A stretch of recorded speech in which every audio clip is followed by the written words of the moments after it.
Welcome back to EU4, and we're currently watching as Angola tries to survive this very, very cruel world.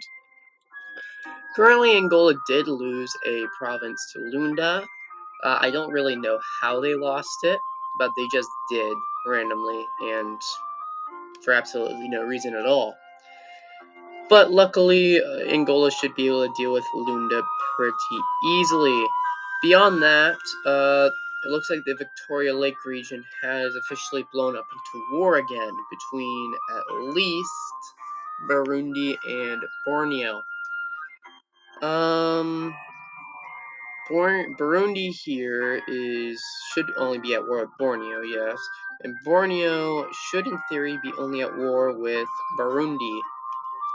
Neither one should actually be able to take advantage of the other, basically just because they're they're they're below 9k and they need 9k to siege any one of their forts.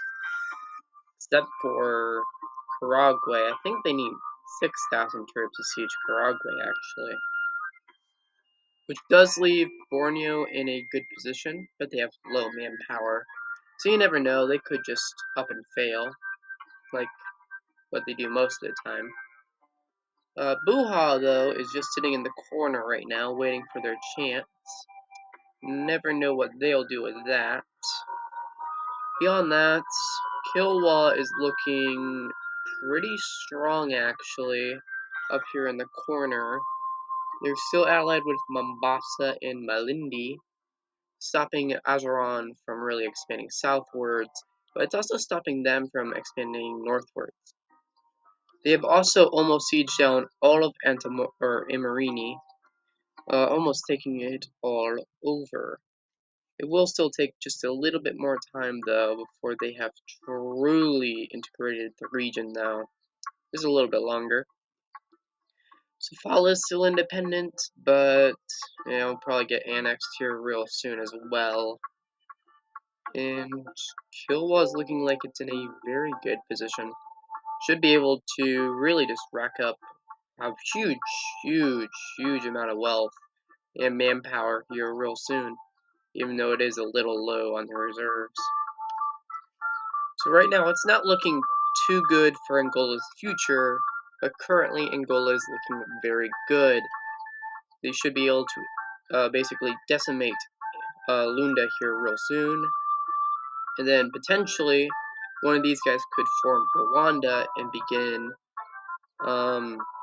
colonizing this region, or maybe they don't even have to form Rwanda. I really don't know how these guys work. But they'll form a nation and then begin to colonize some of these other regions. We'll see if that actually happens, though. Angola, for its part, 11,000 with 14k reserves. Not too bad, not too bad.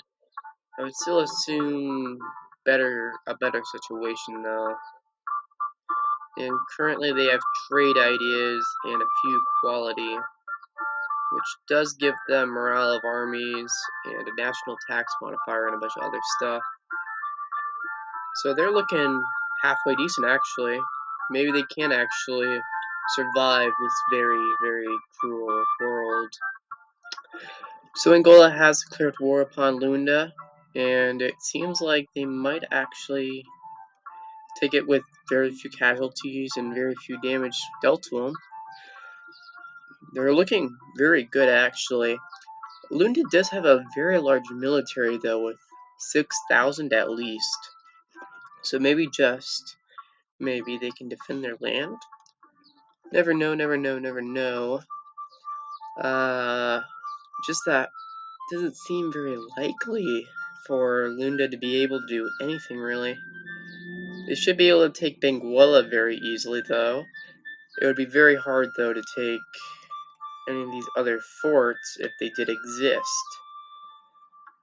No forts currently exist in the Angolan realm, it appears, which is probably not going to help them very much.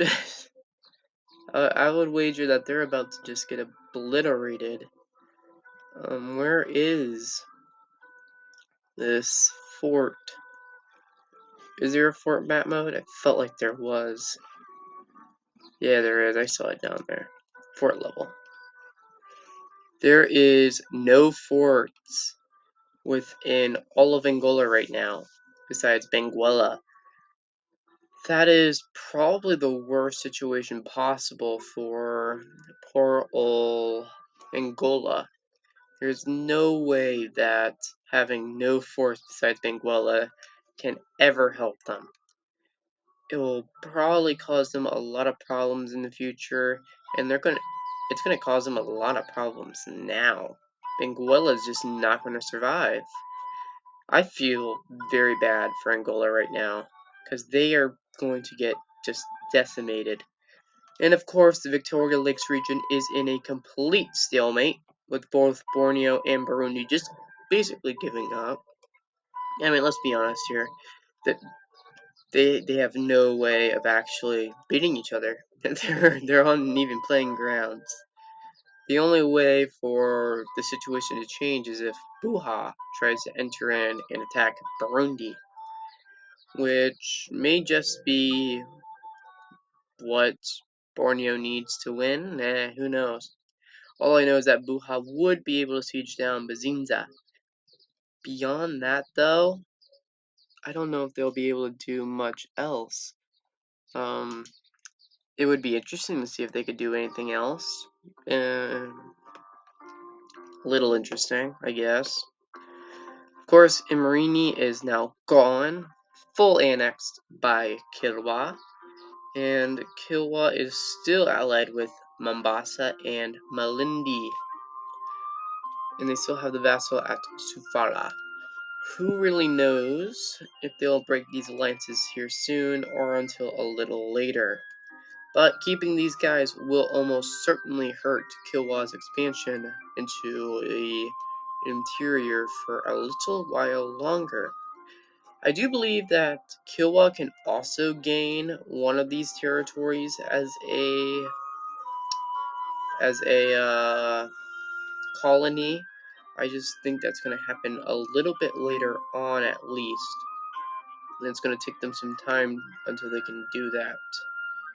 But they have trade ideas and offensive, which means that they're probably going to be able to beat Angola pretty easily when it comes down to warfare. Maybe not. I mean, they have quality, these guys have offensive. Maybe it'll be more even. They both still have trade. I don't know how well trade's going to be really helping Angola, though. They just don't have that many good trade resources. They do hold quite a bit of influence in the Congo region trade, with 56%, but their other one, the Coast of Ivory, is definitely not in their favor, only 19%. It's not even enough for them to be the major trading partner in the region. Really, it's Castile and England, which I don't see any colonies yet on the coast. Of course, Spain does have Arguin, but nothing else beyond that. Nothing crazy. They do own St. Helena, though. And... oh, Lunda's fallen. Lunda has been fully annexed, of course. And now Angola owns the entirety of the Congo region and a good chunk of the Central African region. We'll see if they actually can keep all of that, though. They may not. We might as well look over here as well. What the heck? I thought this was wasteland. Apparently not. These guys just own all of it. Tapua? Yeah, these guys. Look at them and their powerful region. Beyond that, though, the Portuguese have colonized good chunks of Brazil, forming their own colonial nation. And France has begun to colonize this northern region up here. We'll see if that actually can make a difference, though. I'm looking here. Spain has a lot of control over the Caribbean. Not a whole lot, though. And I'm not seeing any major attacks in North America just yet. That will definitely be the next step, though. Although Castile does have parts of Mexico. Okay. Beyond that, though, nothing else. Louisiana has been full conquered by these people. Kinda interesting, kinda interesting. And Portugal has full annexed Morocco. That is why they're not doing much over here. Gotcha. Full annexed Morocco. Huh. And nothing else really is going down. Angola has lowered down their overall amount of troops. And they have fairly low reserves. Not something you want to have. Of course, Angola doesn't really need manpower at the moment. They're looking very solid, and they probably don't need to do much else. But seems like this will be pretty much it for now. We'll see if anything else major happens. It does appear that another conflict has broken out in the Victoria Lake region. It looks like Buha may have declared war against Burundi, and Burundi still has very good manpower, but not a very large military anymore, which may just allow Buha to take Bezinzi. I don't think they'll be able to take Karagwe. Actually, wait, never mind. They'll probably be able to take Karagwe pretty easily, too. But we'll see how much manpower they have after taking Bazinza. They do have very low manpower, only 7,000, so it may actually get completely decimated within this war.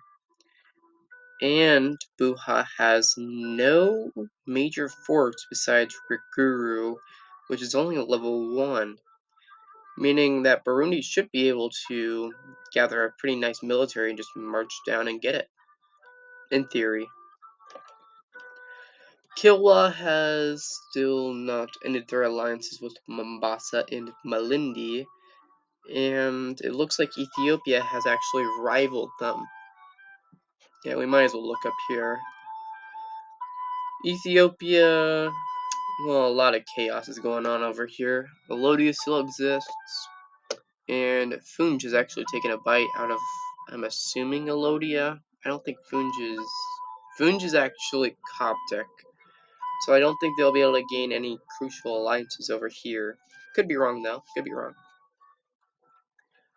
Azeron looks to have made some moves up here in the north, but really not much else. Warsangali is dead over here.